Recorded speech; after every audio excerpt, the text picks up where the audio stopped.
ఓం నమో బ్రహ్మాదిభ్యో బ్రహ్మ విద్యా సాంప్రదాయ కర్తృభ్యో వంశ ఋషిభ్యో మహాభ్యో నమో గురుభ్యః. సర్వోపప్లవరహిత ప్రజ్ఞాన ఘన ప్రత్యగర్థో బ్రహ్మైవాహమస్మి. అహం పదార్థరహితః బ్రహ్మానందం పరమసుఖదం కేవలం జ్ఞానమూర్తిం ద్వంద్వాతీతం గగన సదృశం సత్వమస్యాదిలక్ష్యం ఏకం నిత్యం విమలమచలం సర్వధీ సాక్షిభూతం భావాతీతం త్రిగుణరహితం సద్గురుం తం నమామి.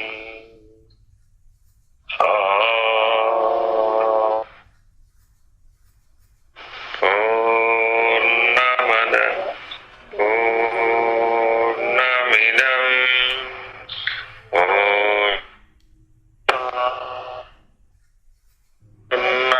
పూర్ణముదచ్యతే పూర్ణస్య పూర్ణమాదాయ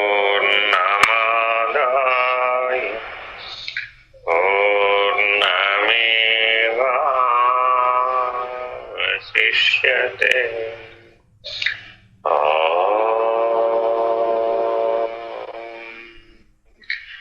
పూర్ణమద పూర్ణమిదం పూర్ణాత్ పూర్ణముదచ్యతే పూర్ణస్య పూర్ణమాదాయ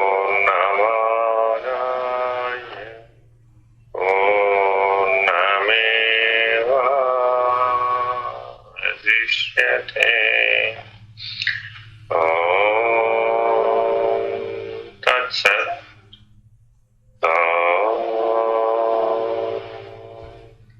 సహనా భవతు సహనో భునక్తు సహ వీర్యం కరవావహై తేజస్వి నావధీతమస్తు మా విద్విషావహై. ఓం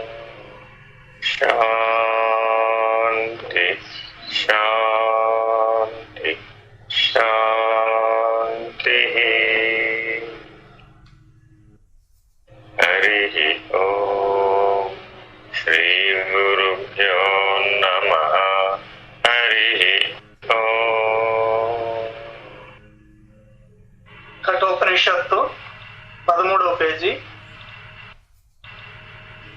వివేక వైరాగ్యములు శమదమాది సద్గుణములు ముముక్షత్వము గలవారు మాత్రమే ఆత్మజ్ఞానమునకు అర్హులైనట్లుగా శాస్త్రజ్ఞానం ఒకటే గాక అనుభవ జ్ఞానము కలవారు మాత్రమే ఆత్మోపదేశము చేయుటకు అర్హులని విశదమవుతున్నది. శాస్త్రజ్ఞానం ఉన్నవారు చాలా మంది ఉండవచ్చు. వారందరూ ఆత్మను గురించి బాగుగా చెప్పలేరనియే తెలియచున్నది.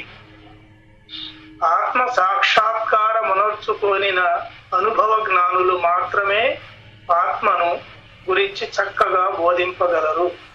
అందుచేతనే ఆత్మతత్వమును బోధించువారు అరుదుగా నుందురు అని చెప్పబడినది. భగవద్గీత కూడా తత్వదర్శనులైన నీకు జ్ఞానబోధ చేయుదురని చెప్పుతున్నది. ఇప్పటి వరకు చెప్పినటువంటి అంశాలని మనం ఒకసారి విచారణ చేద్దాం. ఈ ఆత్మ విచారణ చేయాలి అంటే ఒక ప్రాథమిక నియమం ఉంది. ఏమిటా ప్రాథమిక నియమం అంటే, ఎవరైతే బోధిస్తున్నారో వారికి కొన్ని లక్షణాలు ఉండాలి. అలా లేనటువంటి వాళ్ళని కనుక మనం ఆశ్రయించినట్లయితే ఈ ఆత్మబోధని అందుకోవడం కష్టతరం అవుతుంది. కాబట్టి మనం ఆత్మ విచారణ కొరకు, ఆత్మోపదేశము కొరకు, ఆత్మబోధ కొరకు, ఆత్మనిష్ట కొరకు, ఆత్మానుభూతి కొరకు, ఆత్మ సాక్షాత్కార జ్ఞానము కొరకు ఏ గురువులను అయితే ఆశ్రయిస్తున్నామో ఆ గురువుకి ఉండవలసినటువంటి లక్షణాల గురించి ఇక్కడ చెప్తున్నాను. అంటే సరి అయిన గురువుని, తగుపాటి గురువుని, 2 లక్షణాలు ఉండాలి. ఎప్పుడు కూడా సరి అయిన గురువుని ఎంపిక చేసుకోవాలి, అట్లాగే తగుపాటి గురువుని కూడా ఎంపిక చేసుకోవాలి. ఇప్పుడు మనమందరం తెలుగు భాషలో మాట్లాడుకుంటే మనందరికి బాగా అర్థం అవుతుంది. ఒక అరబ్ దేశంలో ఉన్నటువంటి అరబ్బీ భాషలో మాట్లాడేటటువంటి గురువు గారిని ఎంపిక చేసుకున్నారనుకో, ఏమవుతుంది? ఆయన చెప్పేది మనకు అర్థం కాదు, మనం చెప్పేది ఆయనకు అర్థం కాదు. కాబట్టి తగుపాటి గురువై ఉండటం కూడా అవసరం. ఇంకొకటి ఏమిటి, నీవు నిష్కామ కర్మ అనేటటువంటి లక్ష్యంలో నువ్వు గనక జీవించేటటువంటి ప్రమాణాన్ని స్వీకరించిన వాడు అయితే సకామ్య గురువుని గనక ఆశ్రయించావు, అప్పుడు ఆయన బోధించేటటువంటి బోధా విధి నీకు సరిపడదన్నమాట. కాబట్టి ఎటువంటి గురువును ఆశ్రయిస్తావు అనేది చాలా ముఖ్యం. యోగ పాఠం నేర్చుకోవటానికి యోగాసనాలు మాత్రమే నేర్పేటటువంటి గురువు దగ్గరికి వెళ్ళామనుకో, అప్పుడు ఆయన శారీరక దృఢత్వాన్ని దృష్టిలో పెట్టుకుని లక్ష్యంగా పాఠం బోధించేటటువంటి గురువునే పొందుతారన్నమాట. ఈ రకంగా 8 రకాలైనటువంటి గురువులు ఉన్నారు. కామ్యక గురు, వాచక గురు, సూచక గురు, నిషిద్ధ గురు, పరమ గురు, నిజ గురు, ఈ రకంగా రకరకాలైనటువంటి గురువులు ఉన్నారు. ఇట్లా 8 మంది గురువులు ఉన్నారన్నమాట.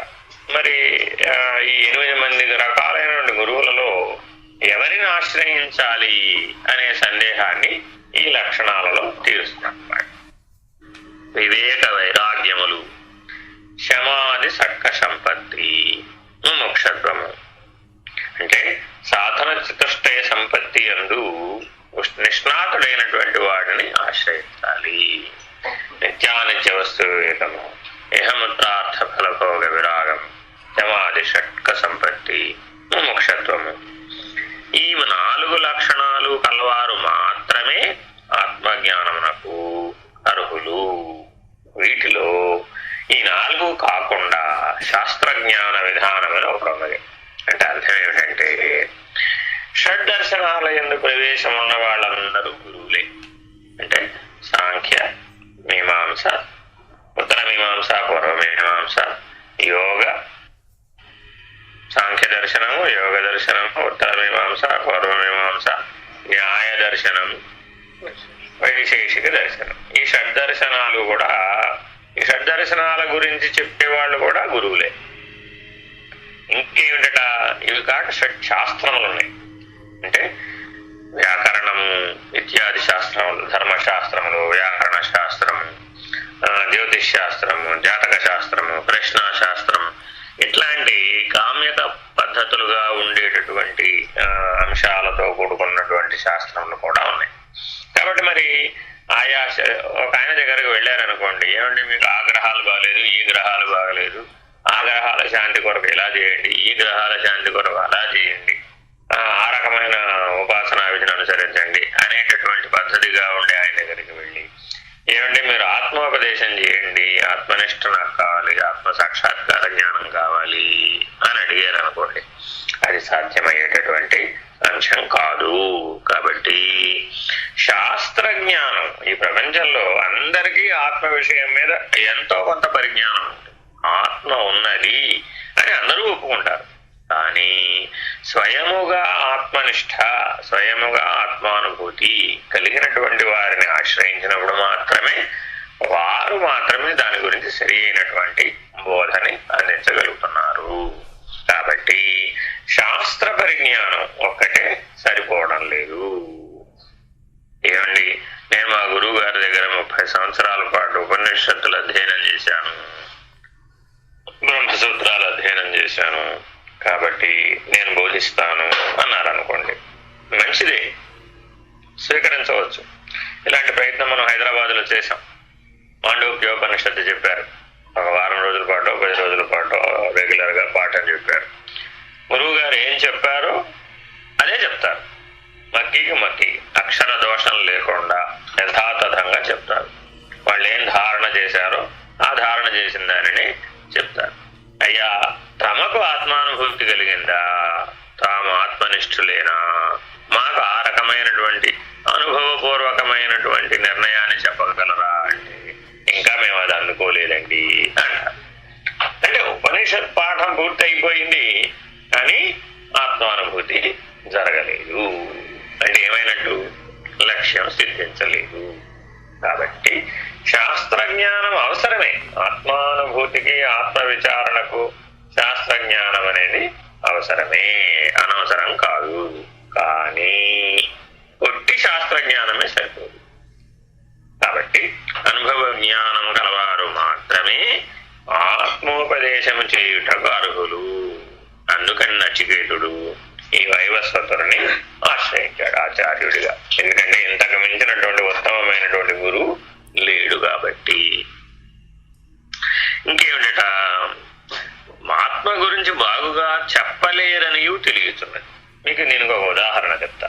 తల్లి పిల్లవాడికి ఆహారాన్ని అలవాటు చేసే విధానాన్ని మనం చూస్తే, మొట్టమొదట పిల్లవాడు ఆ పాలు తాగే దశ నుంచి ఘనమైన ఆహారం తినే దశకి మారలేడనమాట. ఎందుకనంటే సులభంగా ఆహారాన్ని గ్రహించడం దగ్గర నుంచి కొద్దిగా కష్టపడుతూ ఆహారాన్ని గ్రహించేటటువంటి పద్ధతికి మారాలన్నమాట. జీవుడికి మొదటి నుంచి ఈ దురభ్యాసం ఉంటుందన్నమాట. కష్టం అంటే చాలు వెనక్కి పారిపోతూ ఉంటాడు.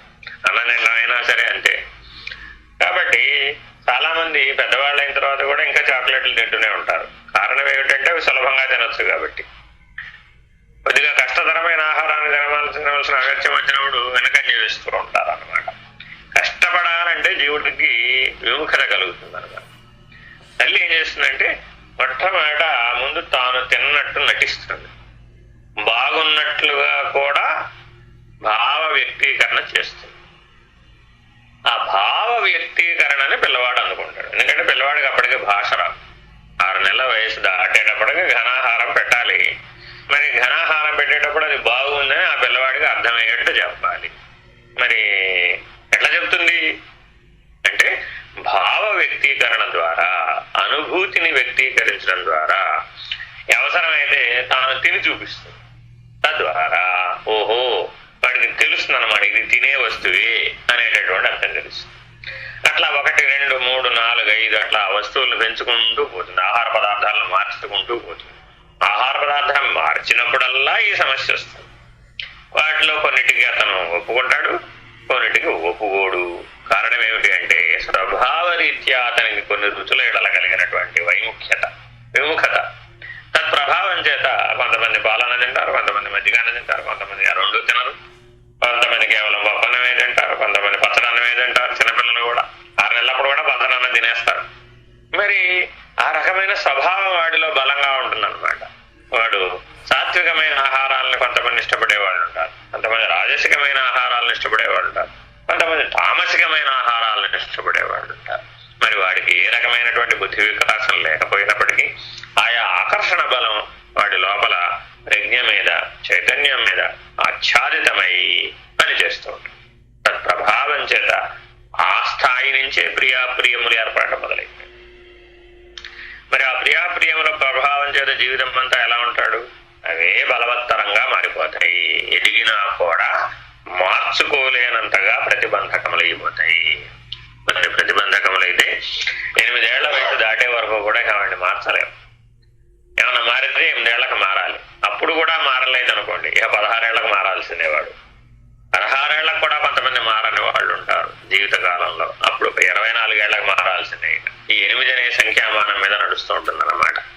కాబట్టి మరి ఆహారం యొక్క అనుభూతి తల్లి ఎట్లా అయితే అనుభూతి పొంది ఆ అనుభూతిని వ్యక్తం చేస్తూ అందించేటటువంటి ప్రయత్నం చేసిందో, చిన్న ఆహార విషయంలోనే ఇలా ఉంటే మరి ఆత్మానుభూతి విషయంలో ఎలా ఉండాలి?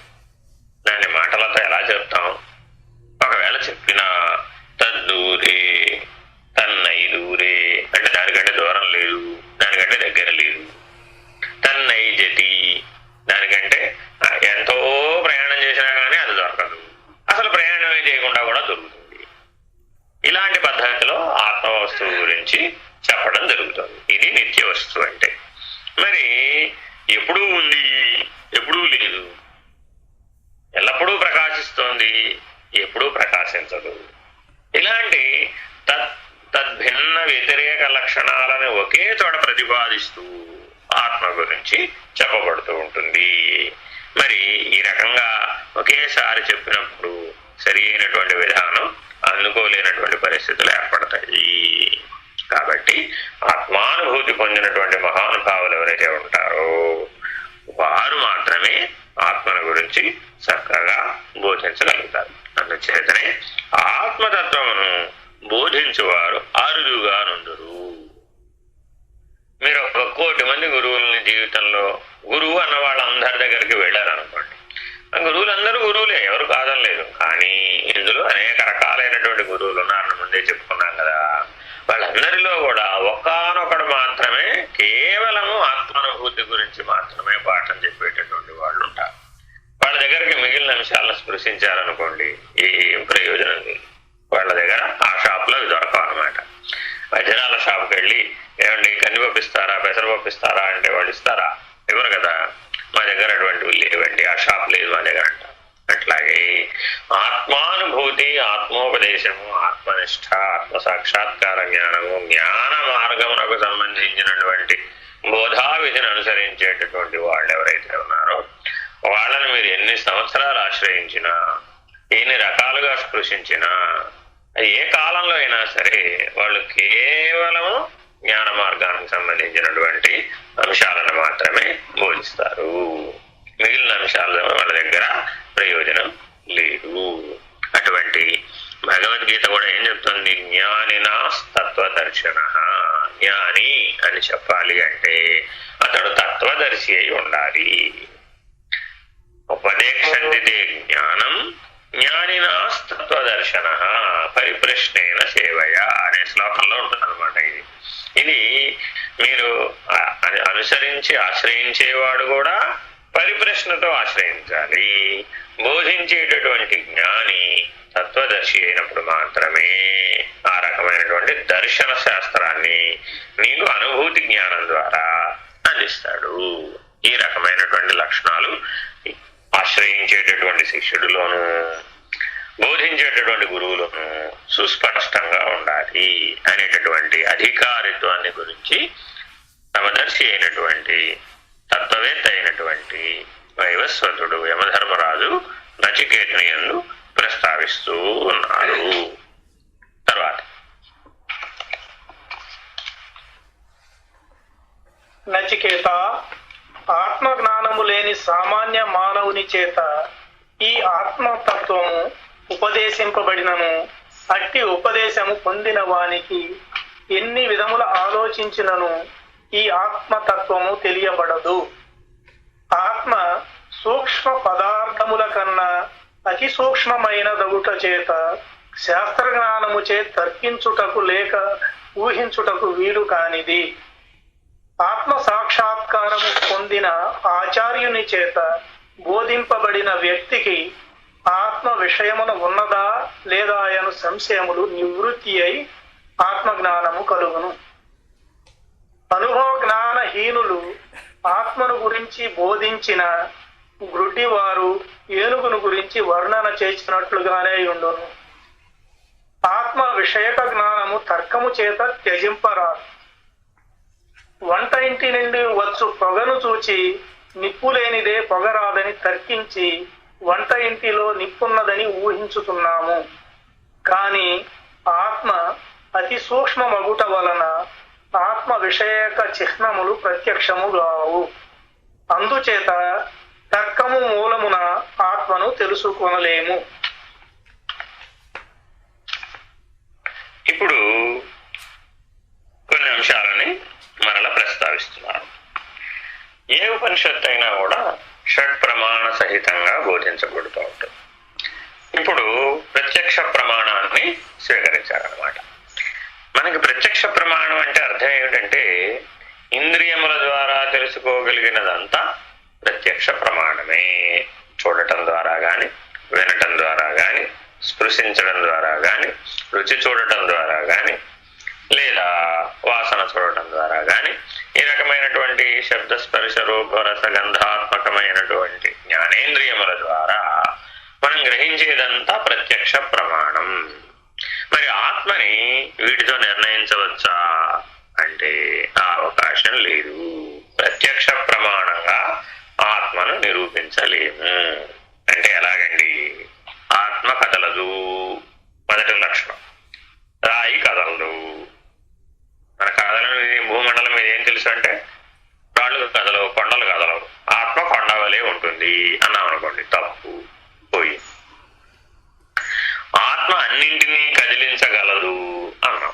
ఆత్మ అన్నింటినీ కదిలించగలదా అంటే వాయువు అన్నింటినీ కదిలించగలదు కదా. కాబట్టి ఆత్మ వాయువు వలె ఉంటుంది అన్నాం అనుకోండి, పొరపాటు, తేడా వచ్చేసి అలా కుదరదు. మరి ప్రత్యక్ష ప్రమాణానికి ఇంకేం చెప్పారు? నిప్పు పొగ. ఎక్కడైనా సరే ఓ పొగ వస్తుందంటే నిప్పు ఉంది అని ఎవరైనా కానీ చెప్తారనమాట. కానీ అట్లా అనుమాన ప్రమాణంతో కూడా ఇది వీలు కాదు. ఇది రెండవ ప్రమాణం అనమాట. మనం దగ్గరికి వెళ్ళి నిప్పుందో లేదో చూడలేదు, దూరం నుంచి పొగ వస్తుందని చూసాం. అది వంటిల్లు కావచ్చు, ఎక్కడైనా దూర ప్రదేశంలో కావచ్చు. తద్వారా నువ్వేం తెలుసుకున్నావు? వాసన చేత అక్కడ వంట జరుగుతోందని. వంట జరగాలంటే నిప్పుందని నువ్వు వెళ్ళి చూడకపోయినప్పటికీ కూడా ఊహించావు. ఇదేమిటిది? అనుమాన ప్రమాణం. అనుమాన ప్రమాణంతో కూడా నేను మనం నిర్ణయించలేము. రెండు ప్రమాణాలకు సంబంధించినటువంటి ఉపమానాలను ఇక్కడ వేశారనమాట. గుడ్డివారు ఏనుగు దగ్గరికి వెళ్ళారు.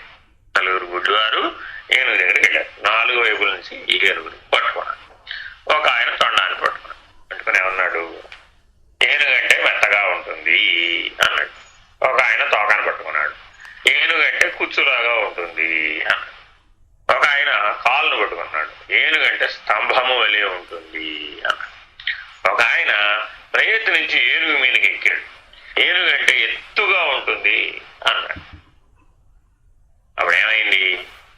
ఈ నాలుగు లక్షణాలు ఏనుగు యొక్క పరిపూర్ణ జ్ఞానాన్ని మనకి ఇవ్వడం లేదు. ఈ రకంగా ఆత్మ వస్తువు గురించి శాస్త్రజ్ఞాన పద్ధతిగా, తర్క పద్ధతిగా రెండు పద్ధతులు ఉన్నాయండి. శాస్త్రం ఎప్పుడూ కూడా నీలో తర్కానికి సంబంధించినటువంటి జ్ఞానాన్ని ప్రేరేపిస్తుంది. ఆ ప్రేరణ వల్ల నీలో బుద్ధి వికాసం పూర్తవుతుంది. ఇది శాస్త్ర ప్రయోజనం. ఏ శాస్త్రాన్ని అధ్యయనం చేసినా కూడా ఆ అధ్యయనము నీ బుద్ధి వికాసాన్ని పూర్తి చేస్తుంది తార్కికమైనటువంటి పద్ధతిలో. అసలు ఈ తర్కానికి సంబంధించినటువంటిది ఒక సూత్రం ఉన్నది. ఏమిటంటే తర్కానికి నిలబడనేది జ్ఞానం కాదు. లాజికల్ ఈక్వేషన్ కి నిలబడకపోయినట్లయితే తర్కానికి నిలబడనటువంటిది జ్ఞానం కాదు. పక్కనే దాని కంటిన్యూషన్ ఇంకొక పాదం కూడా ఉంది. తర్కించేవాడు జ్ఞాని కాదు. నువ్వు తర్కిస్తూ ఉన్నంత కాలం నువ్వు ఆత్మజ్ఞానం ఎప్పటికీ కాలేదు. అని అసలు తర్కమే చేయనంటావా? అప్పుడు నీకు జ్ఞానం కలిగే అవకాశమే లేదు. కాబట్టి శాస్త్ర దృష్టం గురుర్వాక్యం తృతీయం ఆత్మనిశ్చయం. ఇది క్రమముక్తికి మార్గములు. కాబట్టి ప్రతి ఒక్కరూ ఏం చేయాలి అంటే తప్పక శాస్త్రాన్ని అధ్యయనం చేయాలి. అధ్యయనం చేసి బాగా తర్కించాలి. తర్కించగలిగిన విధానములు ఎన్నున్నాయో ఆ షట్ ప్రమాణ సహిత పద్ధతిగా వాటిని బాగా తర్కించాలి. అలా తర్కించడం వల్ల ఏమవుతుంది? నీ బుద్ధి వికాసం పూర్తయిపోతుంది. గిన్నెకు నెయ్యి ఆధారమా, నేతికి గిన్నె ఆధారమా. ఒక నెయ్యి గిన్నె పట్టుకున్నాడు ఒక ఆయన. నెయ్యి గిన్నె పట్టుకుని ఈ ప్రశ్న వచ్చిందట, ఇదేమిటిది? గిన్నె. గిన్నె కాదు ఇది, నేతి గిన్నె. నేతికి గిన్నె ఆధారమా, గిన్నెకు నెయ్యి ఆధారమా అని బోర్లిచ్చాడు. ఇప్పుడు గిన్నెలో ఉన్న నెయ్యి అంతా ఏమైంది? నేలపాలైంది. అర్థమైందా? మన తర్కం అంతా ఇలాగే ఉంటుంది. నెయ్యి ప్రధానమా గిన్నె ప్రధానమా? మనకి ఇప్పుడు నెయ్యి ప్రధానం, కానీ గిన్నె ప్రధానం అనుకుని గిన్నెను పట్టుకుని నెయ్యి పారబోసాడు. ఇట్లా ఏది ప్రధానమో ఏది అప్రధానమో తెలియాలి అంటే తప్పక తర్కాన్ని ఆశ్రయించాలి. అంటే ఈ విచారణలో కొన్ని విమర్శలు ఉన్నాయి. ఈ విమర్శన ఎలా చేయాలి అంటే జడచేతన విమర్శ, ఆధార ఆధేయ విమర్శ, కార్యకారణ విమర్శ, చేతన అచేతన విమర్శ, నిత్య అనిత్య విమర్శ, ఆత్మ అనాత్మ విమర్శ, సదసత్ విమర్శ, దృగ్దృశ్య విమర్శ, ధ్యాత ధ్యేయము ధ్యానము అనేటటువంటి త్రిపుటి యొక్క విమర్శ, పంచకోశ విచారణ, అవస్థాత్రయ విచారణ, శరీరత్రయ విచారణ, దేహత్రయ విచారణ, ఈ రకంగా అనేక పద్ధతులుగా ఈ తర్కాన్ని అనేటటువంటి అవధిని నిన్ను దాటించేటటువంటి ప్రయత్నం చేస్తారన్నమాట ఆత్మ విచారణలో. ఇన్ని రకాలైనటువంటి విమర్శలని మీద నీకు సాధికారత కలిగేటట్లుగా చేస్తారన్నమాట. ఇది ఆత్మజ్ఞానాన్ని బోధించే విధానం. నీకు ఎట్లా చెప్తాడా అంటే నువ్వు ఏది చెప్పినా దాన్ని ఒక విమర్శ రీత్యా దాన్ని నిరూపించడము, ఖండించడము, నిరసించడము చేస్తాడన్నమాట. తద్వారా ఏమవుతావు? నువ్వు ఆ విమర్శలో బాగా బలవత్తరమైనటువంటి సమర్థతని, బుద్ధి బలాన్ని నువ్వు సాధిస్తావన్నమాట. కాబట్టి మీరందరూ గుర్తుపెట్టుకోవాల్సినటువంటి విమర్శలు అన్నమాట ఇవన్నీ. మరలా ఒకసారి చెప్తాను, మీరందరూ తప్పక ఈ విమర్శ చేసేటటువంటి విధానములన్నింటిలో పూర్ణ జ్ఞానమును పొందాలి. ఏమిటవి? పంచకోశ విచారణ, దేహత్రయ విచారణ, శరీరత్రయ విచారణ, అవస్థాత్రయ విచారణ, జ్ఞాన జ్ఞాతృ జ్ఞేయ విచారణ, ధ్యాన ధ్యాతృ ధ్యేయ విచారణ, జడచేతన విచారణ, అట్లాగే ఆధారాధేయ విచారణ, నిత్యానిత్య విచారణ, ఆత్మానాత్మ విచారణ, కార్యకారణ విచారణ, సదసద్ విచారణ, దృగ్దృశ్య విచారణ, ఇలాంటి వాటన్నింటినీ పూర్తి చేయాలి. ఇవన్నింటినీ ఎప్పుడైతే నువ్వు పూర్తి చేస్తావో వీటన్నింటిలో నుంచి వచ్చేటటువంటి అనుభవం ఏదైతే ఉందో ఆ అనుభవం నిన్ను ఆత్మ సాక్షాత్కార జ్ఞానానికి దగ్గర చేస్తుంది. అది పొందేటటువంటి స్థితికి నిన్ను చేరుస్తుంది. అందుకని వీటన్నింటినీ బాగా నీకు అధ్యయనం చేయిస్తారనమాట. ఈ అధ్యయనం చేయించడం వల్ల సాంఖ్య విచారణలో ఉన్నటువంటి విశేషం ఇదే. ఈ సాంఖ్య విచారణలో ఇవన్నీ చేయడం ద్వారా నీలో ఏవేవి దూరం అవ్వాలో, నీలో ఏవేవి నిరసింపబడాలో, ఏవి వాటి నుంచి నువ్వు అధిగమించాలో వాటన్నింటినీ నువ్వు అధిగమించినటువంటి స్థితిలో నిలబడతావు అన్నమాట. తత్ప్రభావం చేత నీకు ఆత్మ సాక్షాత్కార జ్ఞానం కలుగుతుంది.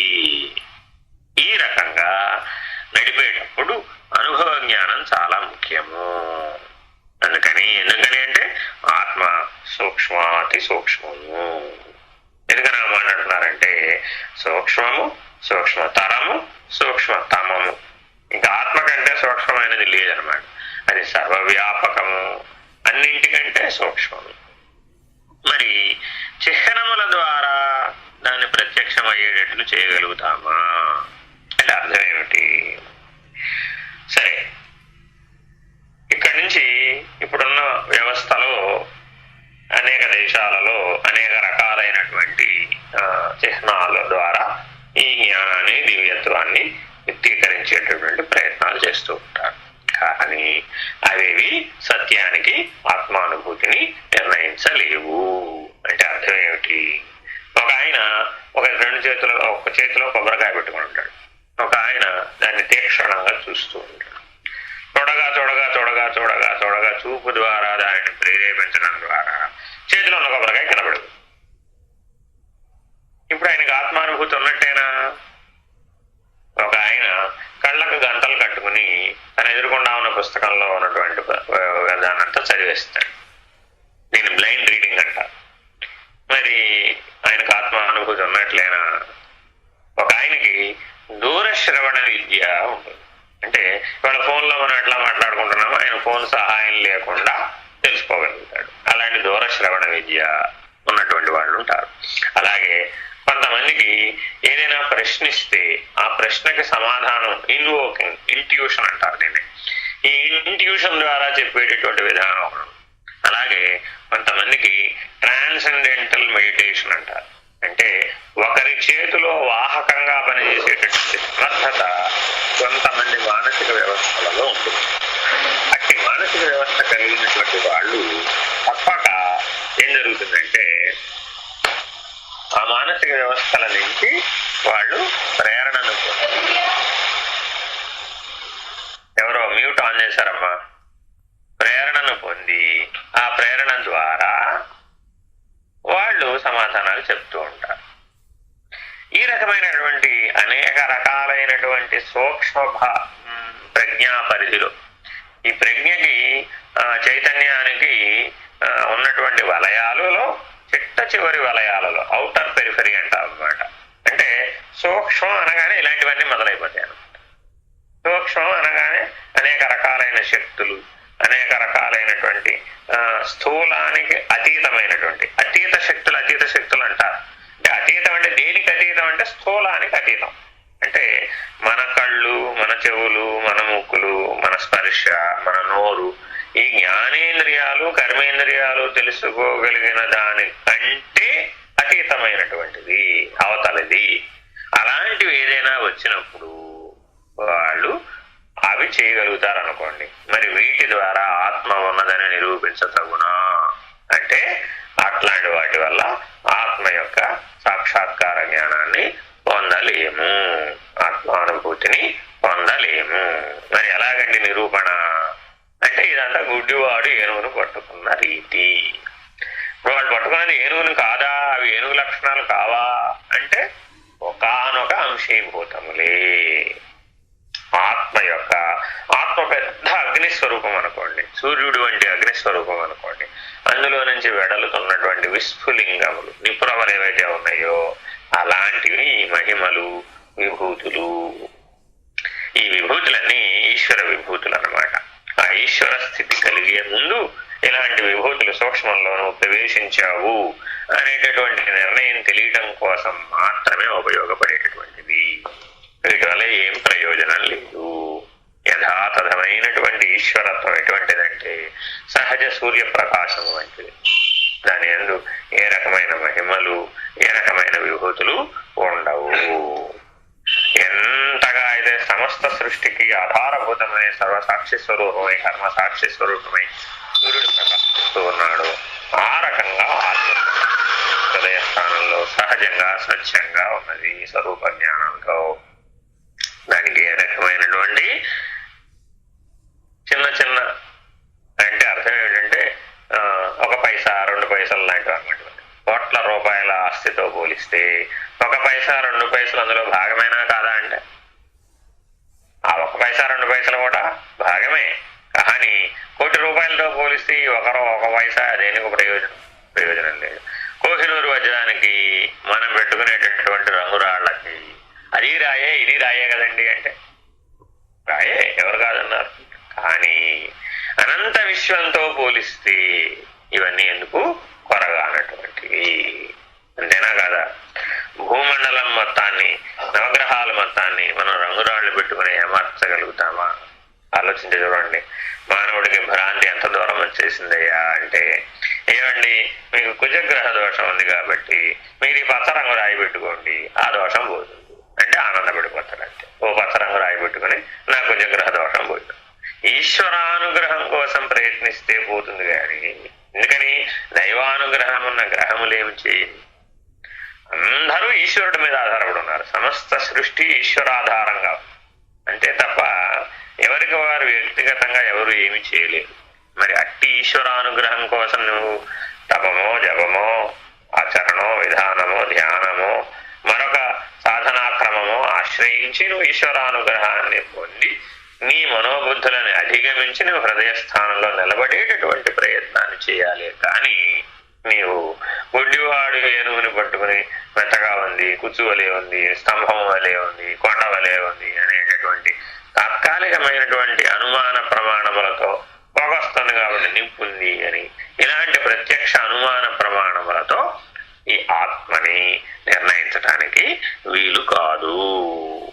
కాబట్టి తర్కము మూలమున ఆత్మను తెలుసుకొనలేము. తర్కము బుద్ధిగతమైనటువంటిది, బాగా గుర్తుపెట్టుకోండి. ఎంత కాలమైతే తర్కిస్తూ ఉంటామో అది బుద్ధి పరిధి వరకే పనిచేస్తుంది.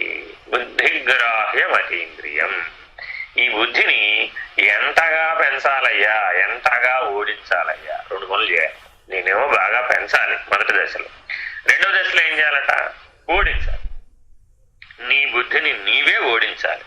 నీ బుద్ధి యొక్క కర్మ ప్రేరితంగా ఏర్పడుతున్నటువంటి వాటిని నీవే నిరసించాలి, నీవే అధిగమించాలి. అలా నువ్వు చేయగలిగినప్పుడు మాత్రమే బుద్ధి ఓడిపోయి సాక్షిత్వ స్థితి యందు నిలకడ చెందుతుంది. మనోబుద్ధులు సాక్షిత్వ స్థితి యందు ఎవరికైతే నిలకడ చెందేయో అట్టి సాక్షిత్వ జ్ఞానం చేత మాత్రమే ఆత్మను నిర్ణయించడానికి వీలవుతుంది. తర్కము కంటే భిన్నమైనటువంటి ఆత్మ విధుల ఉపదేశము వలన కలిగిన జ్ఞానమే సరి అయినటువంటిది. ఇది చాలా ముఖ్యం. ఎవరి దగ్గరకైతే వెళితే నీకు తర్కాన్ని ఉపదేశిస్తారో వాళ్ళ వల్ల నువ్వు ఆత్మోపదేశాన్ని పొందలేవు. ఇది చాలా ముఖ్యమైనటువంటిది. అది ఎలా కుదురుతుంది, ఇది ఎలా కుదురుతుంది, అలా ఎలా కుదురుతుంది, ఇలా ఎలా కుదురుతుంది అని బుద్ధి ప్రచోదనం చేత జరిగేటటువంటి చర్చల వల్ల ఆత్మ యొక్క నిర్ణయం జరగదు.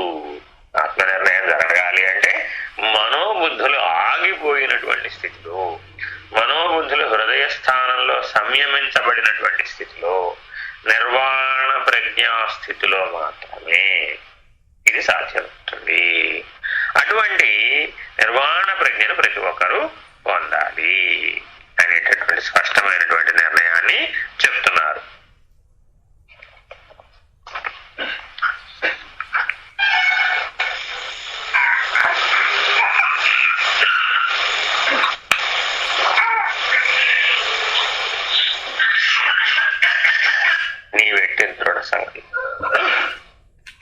నీ వెట్టి దృఢ సంకల్పముతో ప్రలోభములకు లోనుగాక ఆత్మజ్ఞానము నుందుటకు ధీర చిత్తముతో ఉంటివో అట్టి సత్య ధృతివైన నీ వంటి శిష్యులు మా దగ్గరకు వచ్చి ఆత్మజ్ఞానము పొందుదురుగాక. ఇది చాలా ముఖ్యమైనటువంటిదండి. ధీర చిత్తం అంటే చిత్తంలో ఏర్పడేటటువంటి వృత్తులు ఏవైతే ఉన్నాయో ఆ చిత్త వృత్తులను నీవు అధిగమించినటువంటి వాడవైనప్పుడు మాత్రమే నీవు ఆత్మజ్ఞానం కొరకు ప్రయత్నం చేస్తావు. నువ్వు ఆత్మజ్ఞానాన్ని పొందాలి అనేటువంటి ఉత్తమమైనటువంటి స్థితికి అర్హత సంపాదించాలి అంటే నీకు అడ్డమైనటువంటి అంశం ఏమిటంటే చిత్తవృత్తి. కాబట్టి యోగ మార్గం యొక్క లక్ష్యం ఏమిటంటే ఆత్మ సాక్షాత్కార జ్ఞానం. యోగాశ్చిత్తవృత్తి నిరోధక అనే సూత్రం ఈ ఆత్మ సాక్షాత్కార జ్ఞానం దృష్ట్యానే, ఆ లక్ష్యం దృష్ట్యానే ఏర్పరచబడింది. ఎవరైతే వారి వారి చిత్తవృత్తులను బాగుగా నిశ్శేషముగా నిరోధించి చిత్త ఉపశాంతి, చిత్తశుద్ధి,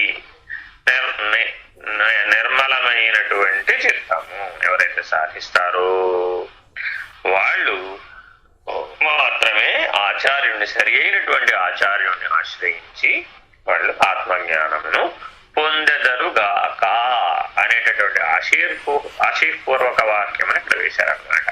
చూడండి ఎంత దృఢంగా చెబుతున్నారు. అట్టి సత్యధృతివైన నీ వంటి శిష్యులు మా దగ్గరకు వచ్చి ఆత్మజ్ఞానమును పొందెదరుగాక అని ఆశీర్పూర్వకమైనటువంటి వాక్యమును ఇక్కడ ప్రయోగించారు. ఇది చాలా గొప్ప విశేషం.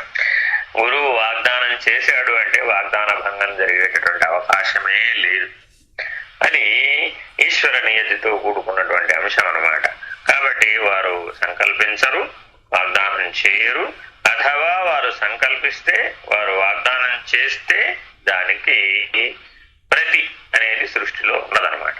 కారణం ఏమిటంటే సాక్షాత్తు వారికి ఈశ్వరుడికి భేదం లేదు కాబట్టి, అటువంటి నియమం పాటించబడుతుంది. కాబట్టి వైవస్వతుడు అయినటువంటి యమధర్మరాజు అయినటువంటి సమదర్శి అయినటువంటి సమవర్తి అయినటువంటి వాడు చక్కని ఆశీపూర్వకమైనటువంటి వాక్యాన్ని ఇక్కడ ప్రయోగించారు. ఆత్మ సాక్షాత్కార జ్ఞానమును పొందెదరుగాక, తప్పక మీరు పొందుతారు అనేటటువంటి ఆశీపూర్వకమైనటువంటి నిర్ణయాన్ని ఇక్కడ తెలియజేశారు. చాలా ఉత్తమమైనటువంటి వాక్యం ఇది. ధనం, గృహారామ, క్షేత్రం మొదలగు సంపదలన్నీయు అనిత్యములని నేనెరుగుదును. కామ్య కర్మల వలన కలుగు ఫలము ఐహిక ముష్మిక సుఖములు కూడా అశాశ్వతమని ఎరుగుదును. అనిత్యములగు సాధనల చేత నిత్యముగు ఆత్మతత్వమును పొందజాలమనియు నేనెరుగుదును. అందుచే కర్మ ఫలాపేక్షను వదలి కర్తవ్య కర్మలను నాచికేతాగ్నిని మొనరించి సాపేక్షిక నిత్యత్వము గల యమాధికారమును పొందితిని. బ్రాకెట్లో కామ్య కర్మలను ఫలాపేక్షతో చేయువారు మోక్షము పొందగలరు. ఫలాపేక్ష లేకుండా కర్మలను ఆచరించువారు చిత్తశుద్ధిని పొంది జ్ఞాన సముపార్జన ద్వారా మోక్షమును పొందుదురు. మనం ఎట్లా ఉండాలి అనేది స్పష్టమైనటువంటి నిర్ణయంగా చెప్పారన్నమాట.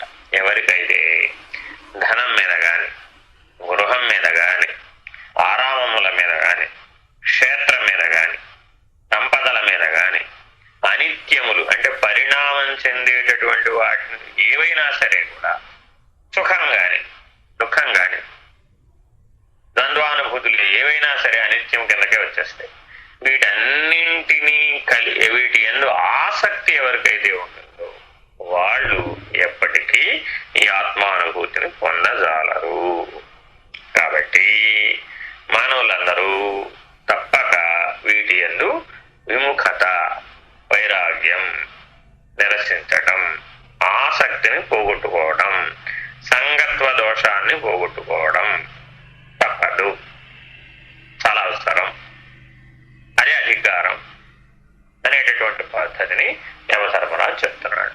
మనల్ని జనన మరణ చక్రంలో పడవేసేటటువంటివి ఏవైతే ఉన్నాయో వాటిని నిరసించమని చెప్తున్నాడు. మనం మరలా యమధర్మరాజు దగ్గరికి రెండోసారి వెళ్ళకూడదు. ఒకసారి వెళ్ళాం ఆల్రెడీ పూర్వ జన్మలో, మళ్ళీ వచ్చాం ఈ జన్మకి. మరలా ఈ జన్మ తరువాత తిరిగి యమధర్మరాజు యొక్క దర్శనం కలగకుండా ఉండాలి అంటే ఏవేవి వాటి యందు ఆసక్తి పోగొట్టుకోవాలో స్వయముగా యమధర్మరాజే బోధిస్తున్నాడు. ఇంతకు మించి ఉత్తమ ఉపదేశం లేదు. మనకి ఉద్వేగం కలిగేటటువంటి అంశాలు ఏమిటి అంటే ధనం, గృహం, ఆరామం, క్షేత్రం, సంపదలు, అనిత్యమైనటువంటి ద్వంద్వానుభూతులు. ఏ ఏ అంశములందు నీకు ఆవేశం కలుగుతూ ఉందో చక్కగా గమనించు. ఆవేశం ఎందువల్ల కలిగింది? నీకు సంగత్వ దోషం ఉండబట్టే కలిగింది, లేకపోతే కలగదు. సంగత్వ దోషం ఎందువల్ల ఉంది? ఆసక్తి ఉంది కాబట్టి. ఆసక్తి ఎందువల్ల ఉంది అంటే వాటి వల్ల నీకు సుఖము, దుఃఖాన్ని దూరం చేసుకోవడము, కొత్త సుఖాన్ని పొందుతాననే భ్రాంతి ఉంది కాబట్టి. ఆ భ్రాంతి ఎందుకుంది? నీకు సుఖాపేక్ష ఎందు ఆసక్తి ఉంది కాబట్టి. ఎల్లప్పుడూ సుఖంగా ఉండాలనే బలీయమైన జీవభ్రాంతి ఉంది కాబట్టి. ఆ జీవభ్రాంతి ఎందుకుంది? శరీరమే నేననేటటువంటి బలమైన పునాది అభిమానము, శరీరమునందు దేహాభిమానమే నేను అనేటటువంటి బలమైన అభిమానం నీలో ఉంది కాబట్టి ఆయా అంశములను స్పృశించినప్పుడల్లా నీకు ఆవేశం కలుగుతుంది. తప్పదు. ఆ ఆవేశం కలిగిన ప్రతి ఒక్కరూ కూడా ఈ ఆత్మానుభూతిని పొందజాలరు. కారణం ఏమిటి అంటే నీ అంతఃకరణము, మనస్సు, బుద్ధి, చిత్తము, అహంకారము వీటి యందు ఆసక్తమై సంగత్వ దోషాన్ని నిరంతరాయంగా పొందుతూ ఉంటుంది. మీరు ప్రతి ఒక్కరి స్వభావంలో గ్రహించండి. మీరు ఇక్కడ చెప్పినటువంటి అంశాలలో ఏదో ఒక అంశం మీద మీరు తప్పక స్పందిస్తారు. స్పందించకుండా ఉండలేరు. సమస్య లేదు అందులో. ఆ ఆవేశాన్ని పొందుతారు తప్పక. ఆ ఆవేశాన్ని పొందితే ఆ రకమైనటువంటి సంగత్వ దోషం, మాలిన్యం మీలో ఏర్పడక తప్పదు. వీటి యందు ఎవరైతే అసంగముగా, నిరాసక్తముగా విషయ ప్రభావం లేకుండా నిశ్చలముగా గంభీరతతోటి నిమిత్త మాత్రంగా సాక్షిగా ఎవరైతే ఉంటారో వారు మాత్రమే ఆత్మజ్ఞానమును పొందుటకు అధికారులు. ఇంకేం చెప్తున్నారు? కామ్యక కర్మల వలన కలుగు ఫలము ఐహిక ఆముష్మిక సుఖములు కూడా అశాశ్వతమే. మనం చేసేటటువంటి కర్మలన్నీ కూడా కామ్యక కర్మలు. అంటే అర్థం ఏమిటి? ఏదో ఒక కోరిక చేత ప్రేరేపించబడినది, ఫలము చేత ప్రేరేపించబడినది అని కర్మలు ద్విధములు. కర్మ మనం చేసేటప్పుడు ప్రారంభ కర్మ అయినప్పటికీ కూడా ఆ ప్రారంభ కర్మ భాగంలో రెండు ఉంటాయి, కోరిక, ఫలము. ఈ రెండింటి చేత ప్రేరితమవుతూ చేయబడేటటువంటి సమస్తము కూడా కామ్యక కర్మ. అదే కర్తవ్య కర్మ. భారతదేశంలో సనాతన ధర్మంలో బోధించబడిన అందరికీ కూడా మానవులందరూ కర్తవ్య కర్మను ఆచరించవలనే గాని అభిమానపూరితమైనటువంటి విశేష కర్మని ఆచరించరాదు. విశేషమైన ధనం ప్రాప్తిస్తుంది, విశేషమైనటువంటి గృహం ప్రాప్తిస్తుంది, విశేషమైనటువంటి రూపలావణ్యవతి అయిన భార్య ప్రాప్తిస్తుంది, లేక భర్త ప్రాప్తిస్తాడు, విశేషమైనటువంటి క్షేత్ర దర్శనం జరుగుతుంది, విశేషమైనటువంటి శారీరక బలం లభిస్తుంది, విశేషమైనటువంటి విద్యాబలం లభిస్తుంది, విశేషమైన పాండిత్యం లభిస్తుంది, విశేషమైన శాస్త్రజ్ఞానం లభిస్తుంది, విశేషమైనటువంటి బుద్ధి బలం లభిస్తుంది, విశేషమైనటువంటి సుఖం లభిస్తుంది, విశేషమైనటువంటి ఈ రకంగా ఎన్ని విశేషాలు చెప్పుకుంటూ పోతే అన్ని విశేషములు మన జీవితం అంతా పరుచుకొని ఉంటుంది. విశేషమైన సుఖం అన్నమాట దాంట్లో. అది వస్తే చాలండి, నేను లంక అంత ఇల్లు కట్టుకుంటే సుఖంగా ఉంటానండి. తర్వాత లంకేశ్వరుడు ఏమయ్యాడు? ప్రతివాడు ఏమనుకుంటుంటాడంటే లంక అంత ఇల్లు కట్టుకోవాలని అంటాడు. తక్కువ కట్టాలనుకోడు, వాడు ఆలోచన అంతా ఎప్పుడంతే. కానీ లంకేశ్వరుడు ఏమైపోయాడు అనే అంశాన్ని మాత్రం ఆలోచించాడు. ఎందుకనిట? అప్పుడు ఆ రకమైనటువంటి అభిమానానికి లోనయ్యావుగా. అట్లాగే ప్రతివాడు ఏమనుకుంటాడు, 100 సంవత్సరములు ఏ రకమైన అనారోగ్యం లేకుండా బలవత్తరమైనటువంటి దేహాన్ని కలిగి ఉండాలి. ఇది లంకా ఇల్లుతో సమానమే. ఇప్పుడు ఆ లోపల ఉన్నవాడు కూడా ఏమవుతాడు? అప్పుడు ఆ లంకేశ్వరుడే అవుతాడు. శరీరం కూడా నీ ఇల్లేగా. నువ్వు నివసించే ఇల్లు ఎట్టాగో ఈ శరీరమే మొదటి ఇల్లు. అట్లాగే డబ్బు ఎంత కావాలి నాయన? బా నేనండి ఒక ఏనుగు మీదకి ఎక్కి ఒక రత్నాన్ని గాలిలోకి విసిరితే ఎంత ఎత్తు వెళుతుందో అంత ఎత్తు ధనరాశి కనుక నాకు లభిస్తే ఈ జీవితానికి సరిపోతుంది అన్నాడట.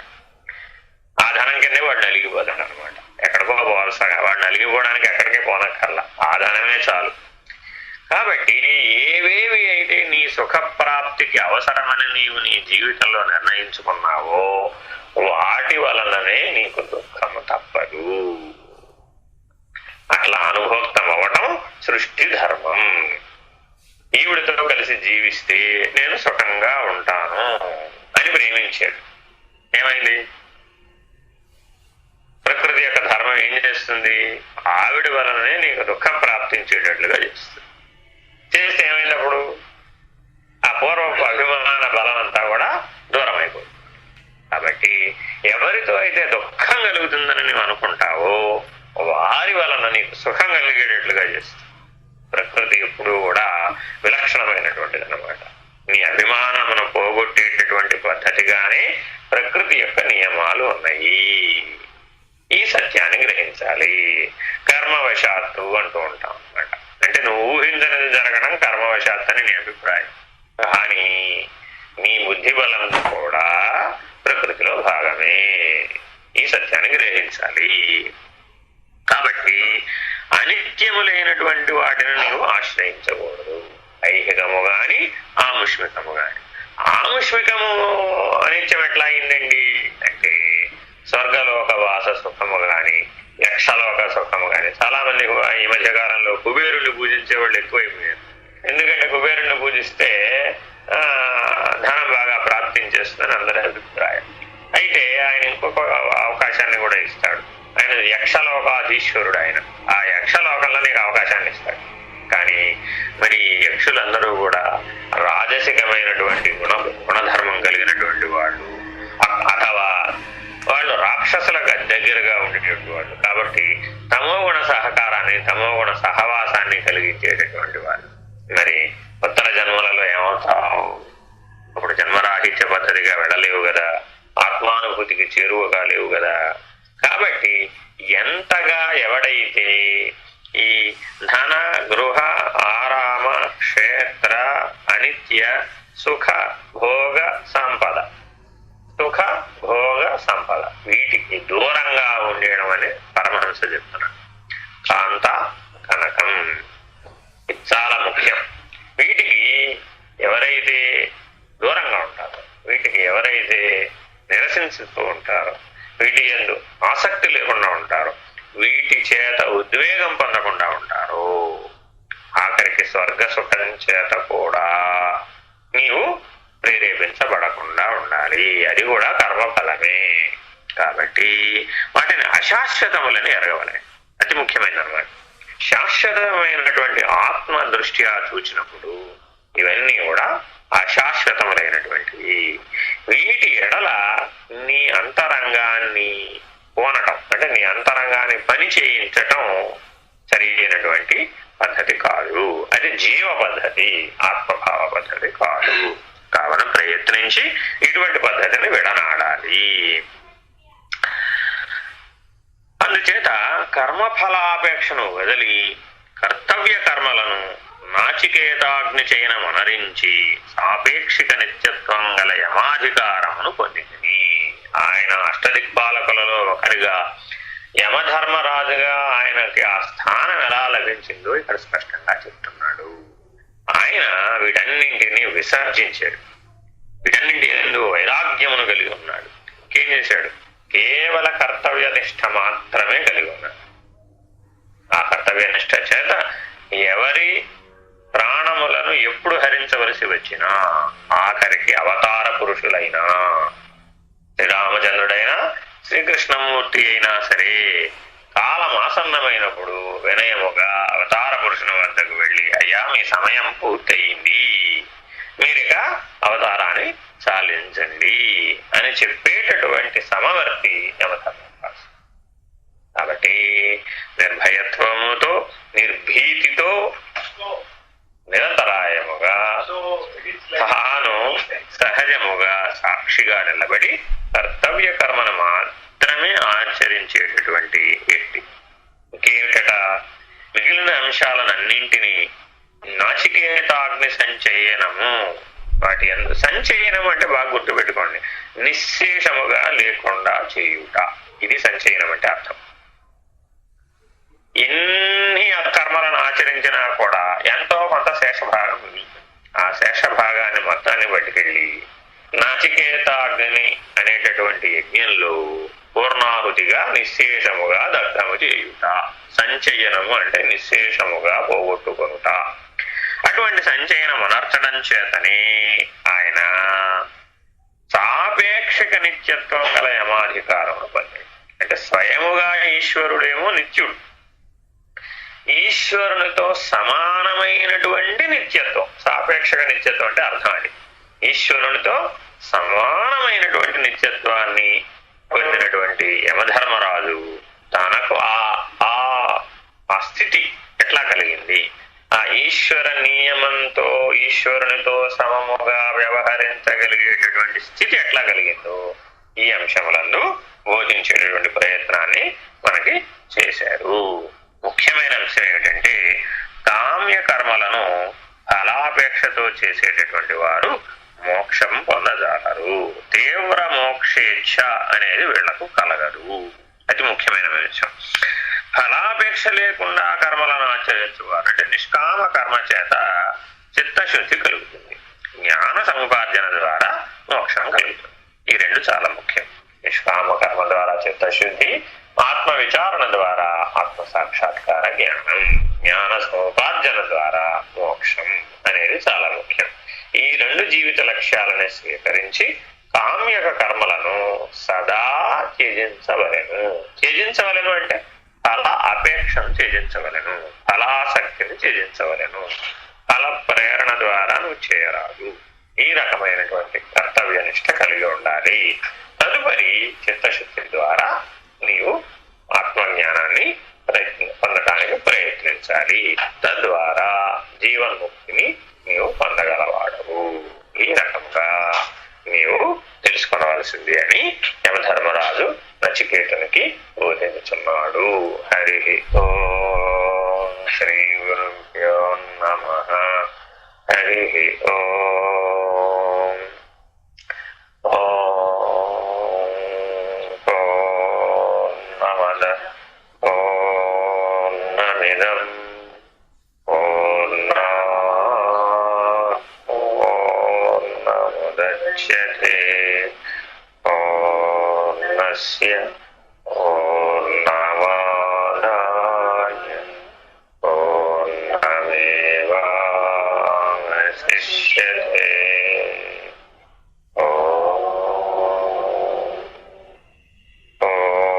పూర్ణమదః పూర్ణమిదం పూర్ణాత్ పూర్ణముదచ్యతే పూర్ణస్య పూర్ణమాదాయ పూర్ణమేవావశిష్యతే.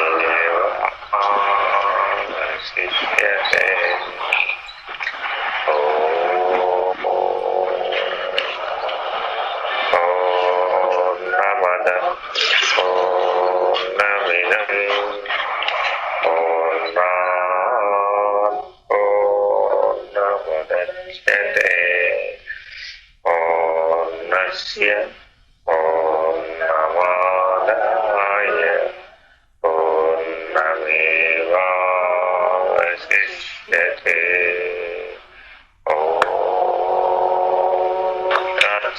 ఇప్పుడు సహనావతు సహనౌ భునక్తు సవీర్యం కరవావహై